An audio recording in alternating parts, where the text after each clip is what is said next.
Hello, Happy New Year. As promised, it's 2020 and this is my very first vlog of the new year, and my plan to do one every day for 365 days or every day of 2020, whatever that is. So I wanted to start by giving you guys a little bit of history about me, since I did say I mentioned about how I have a mental illness, so I wanted to talk a little bit about that so you guys know exactly what it is. So around the time that I was 13, 14, my parents split up. I had had a really rough childhood up until that point, and the divorce was really difficult on me, and I had to face a lot of changes after that. My dad got me remarried right away. I bounced from home to home. I changed schools. It was really stressful and scary.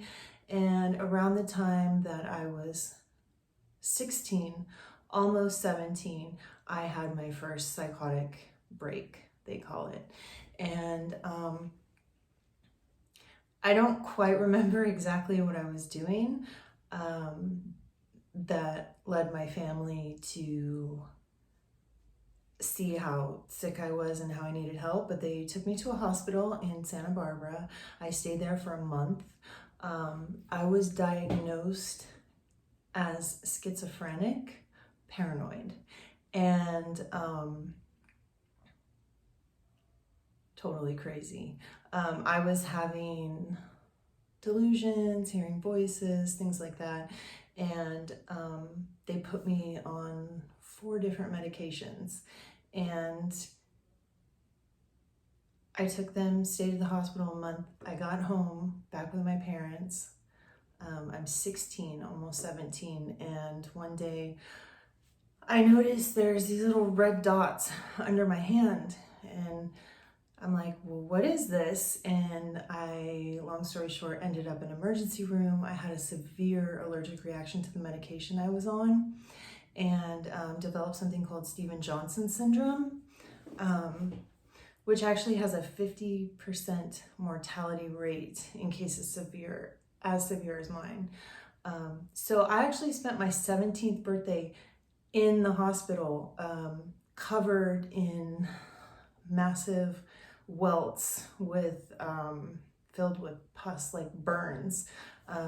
So I guess the way it works is your body reacts to the medication in such a negative way that it does everything it can to get it out of your body, so the toxin goes out through your pores.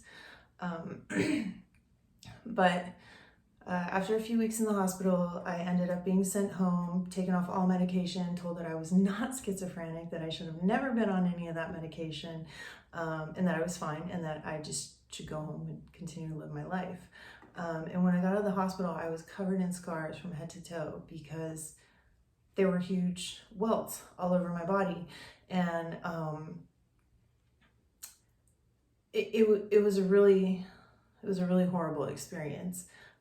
When I was in the hospital, I would wake up and go to the bathroom and see my face and cry because I had giant blisters all over my face, and they were everywhere. And apparently they were on the inside of my body too.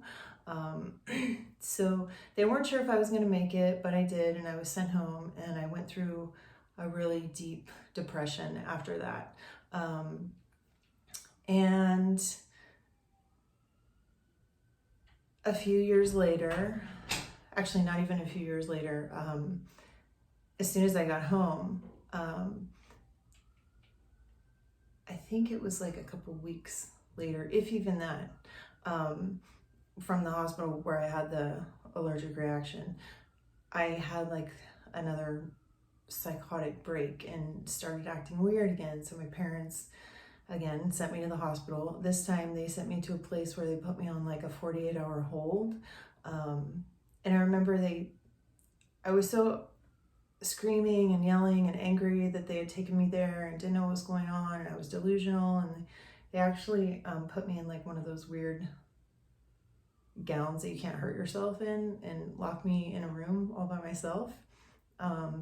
where I continue to just like, it's kind of like a really bad acid trip, is kind of what it feels like. But like, I mean, I've never really had a bad acid trip, so I don't know, but it's like nothing makes sense. Everything's horrible. And I'm looking at the time, it's 5.5 minutes. And I said I was going to do this for 5 minutes a day around. So I'm actually going to cut it there short, and hopefully you guys tune in tomorrow and I can tell you more. Thank you for listening. Have a great day. Please check out my music if you get a chance. That's my one main passion. Oh, subscribe if you want to. If you don't. Okay, thanks. Bye.